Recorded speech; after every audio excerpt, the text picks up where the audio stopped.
It's like we go from one extreme to another.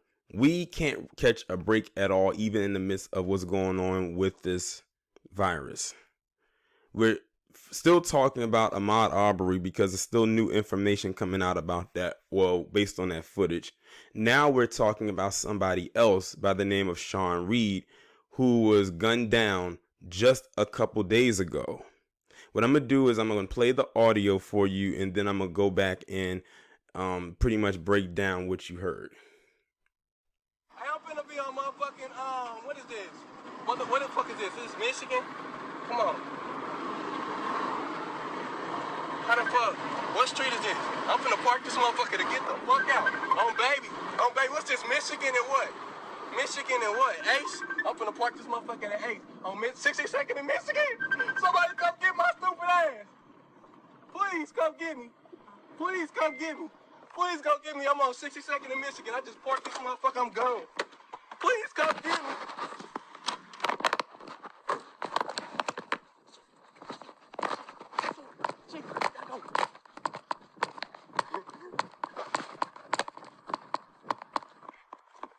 Oh.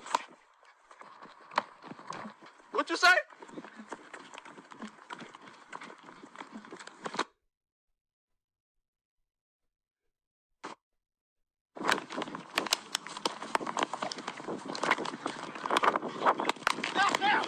Fuck you! Shit!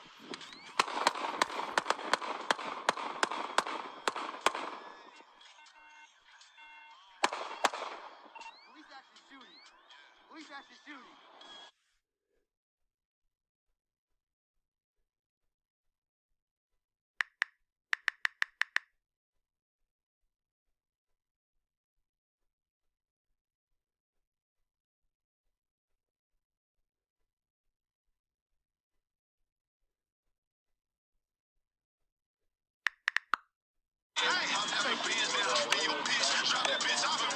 Oh, fuck!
Hey, I'm finna be on my...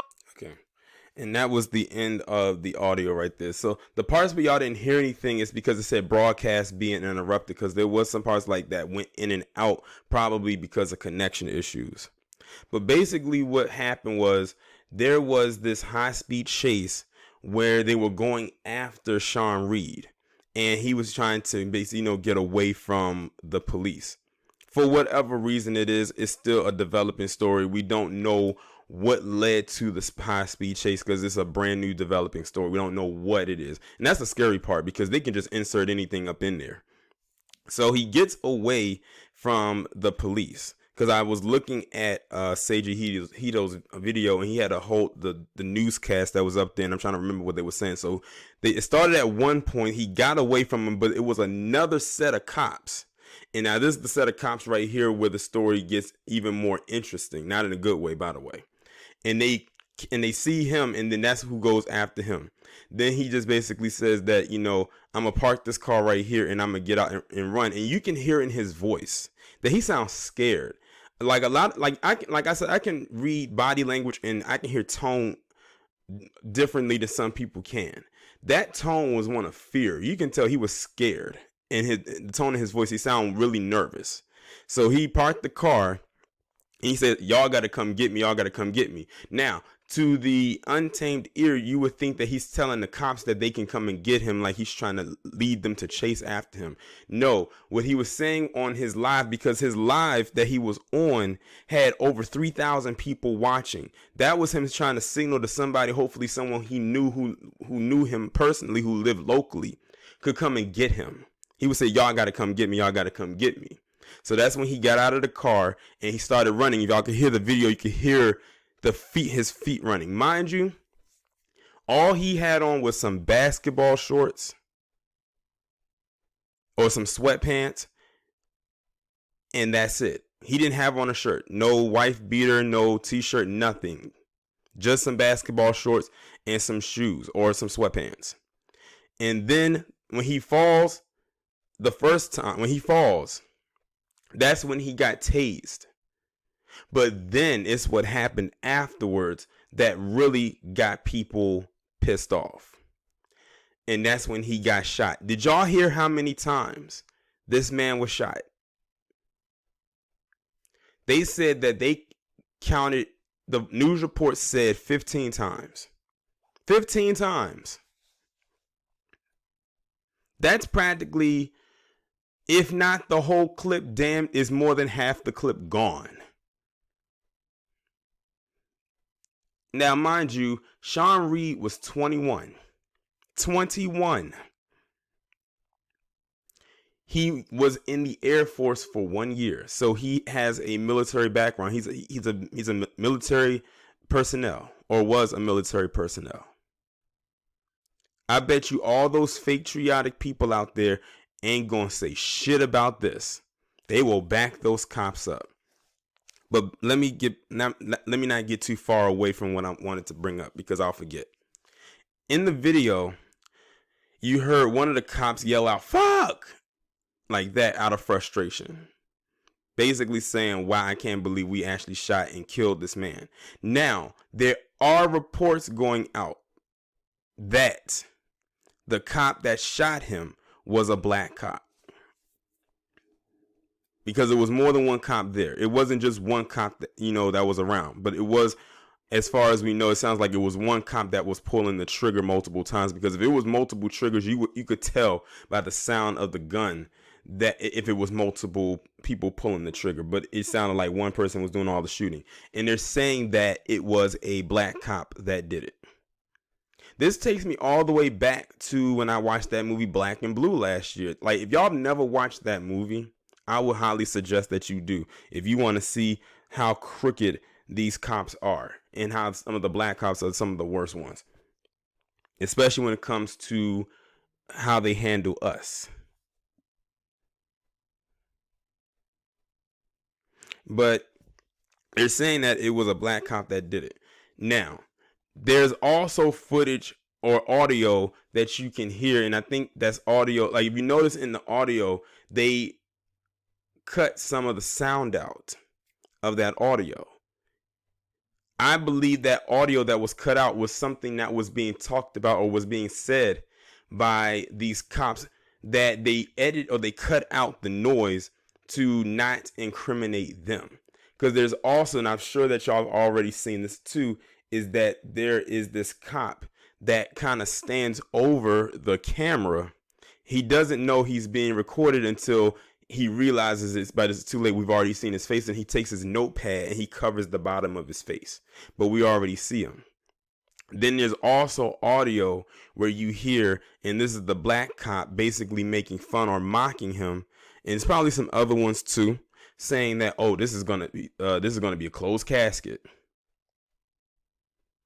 Like, sitting there laughing and mocking him. And that doesn't surprise me, because I truly believe they are known to mock black bodies when they hit the floor. They see that as nothing more than a trophy. Then he says something about him having a grill in his mouth, because Sean Reed did have a grill in his mouth the day that he was murdered. So basically they're saying, because he in their eyes, he fit the stereotypical black man. And because he was killed by them, not only did they see that as a form of a trophy for them, but they feel like, well, that's just one less one of those niggas on the street. That's how they see it. But the thing is, how they even see him is how they see a lot of black men. Whether you fit the bill or the stereotype of what they believe black men look like or should be, or if you are the stand-up quote-unquote citizen. There's plenty of examples to go around. Look at Botham John. He didn't fit the bill of the stereotypical black man in their eyes, but it didn't save his life, and he was killed in his apartment. So it doesn't matter what you do. Look at Ahmaud Arbery. He didn't live in the hood or anything like that, but that didn't stop them from killing him. And he wasn't even killed by a cop. He was killed by two backwoods pieces of shit.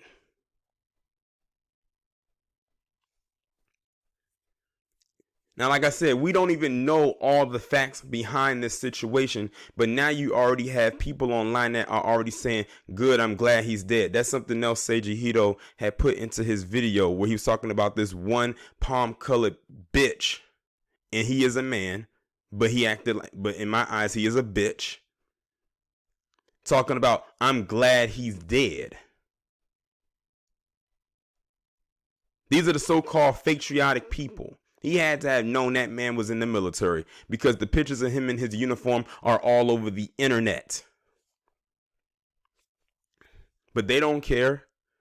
I've heard about the racism that goes on in them barracks in the military.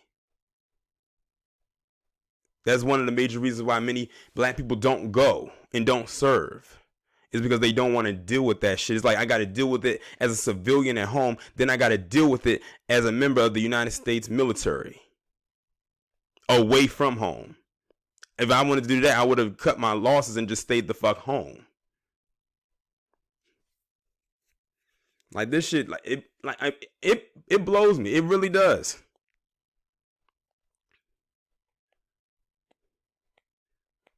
Because now they're going to set the stage of how they're going to present this.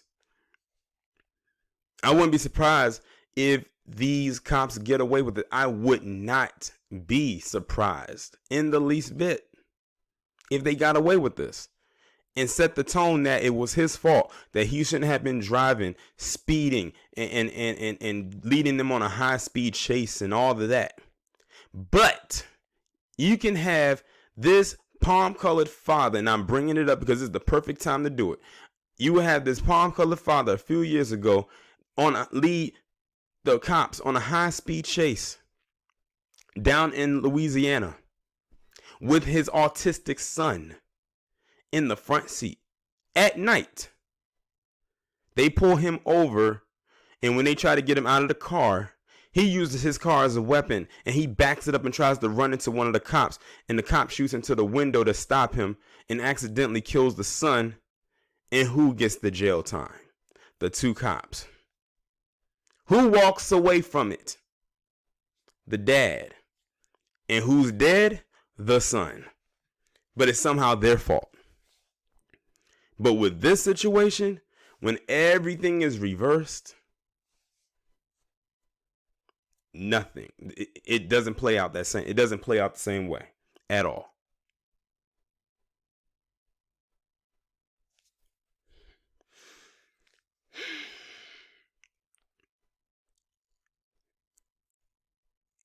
I can't really put much more into words how disturbing this is.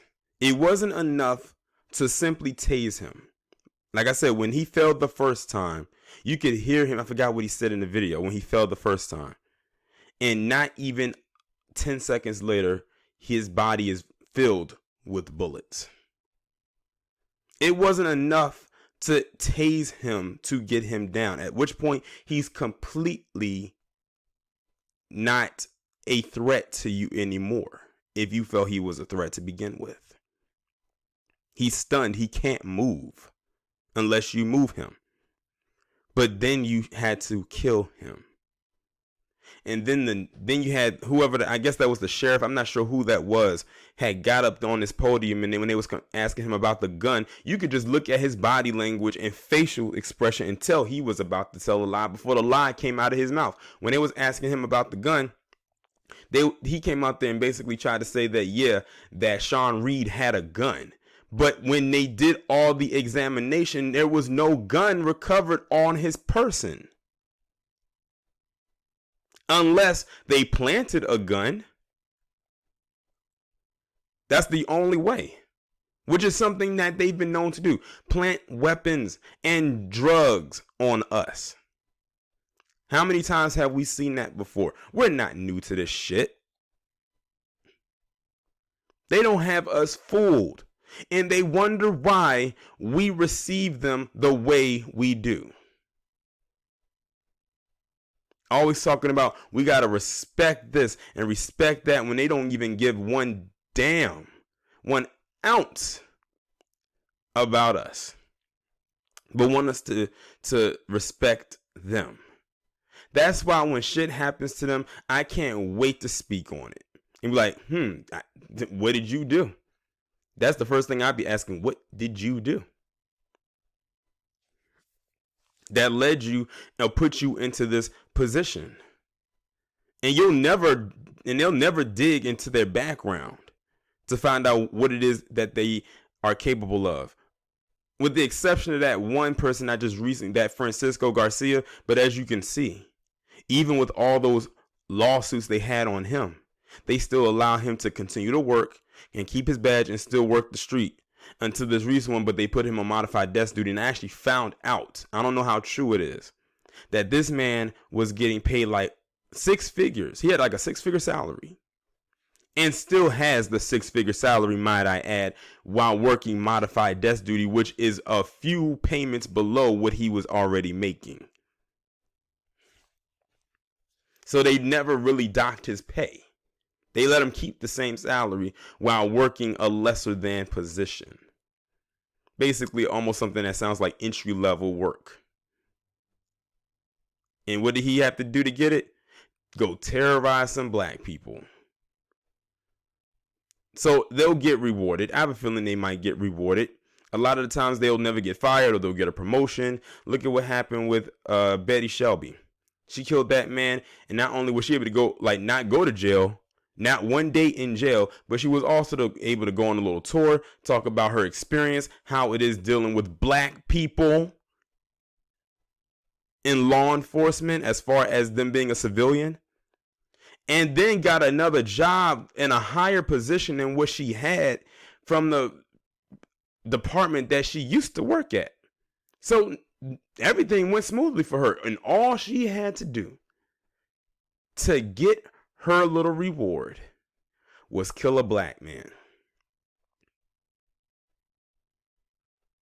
Amber Geiger killed a black man in his apartment and got 10 years in jail for something that should have gotten her life. And all she had to do was kill a black man. And of course have the family of the deceased get out there and buck dance like the goddamn vaudeville show was rolling into town. It's crazy. It's crazy. But I'm going to echo something that Town Biz said in his recent video involving Ahmaud Arbery. I hope, and that's a big hope, that Sean Reed's family does not get out there, because they've already interviewed his sister and his aunt. I hope that his family does not get out there and they pull that shuck and jive bullshit, because that's what makes people pull back their sympathy for you. We still feel bad for the victim because they're not here to defend themselves. But when you get out there and you do what you do, something like that, we pull support from you. And unfortunately, that means pulling support from the victim. I don't know what it is with some black people and their inability to stay on code in these situations. I really don't. This whole forgive thing is not flying. It cannot fly. For too long, it has been. It's time to stop being some goddamn jellyfish and be something that has a fucking spine. Because the shit is ridiculous. I don't know what it is that it would take to humble many, but you would think that this would be at least a wake-up call, but for some it ain't. Most, I take that back. Most, it is not. But I do offer my condolences to his family. They do deserve answers. They do deserve solutions.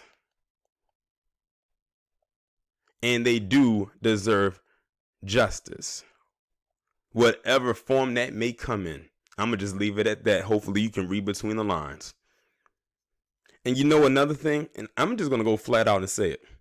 If you have some people out there who wants to go and initiate their own type of justice when it comes to situations like this to the family, don't intervene. Do not. If they ask you to make a statement, do not say those usual words. I'm not going to say them on here, but many of you know what I'm talking about. Don't say it. Just let the cards fall where they may. Y'all let me know what y'all think down in the comments, and I'll talk to you in the next one.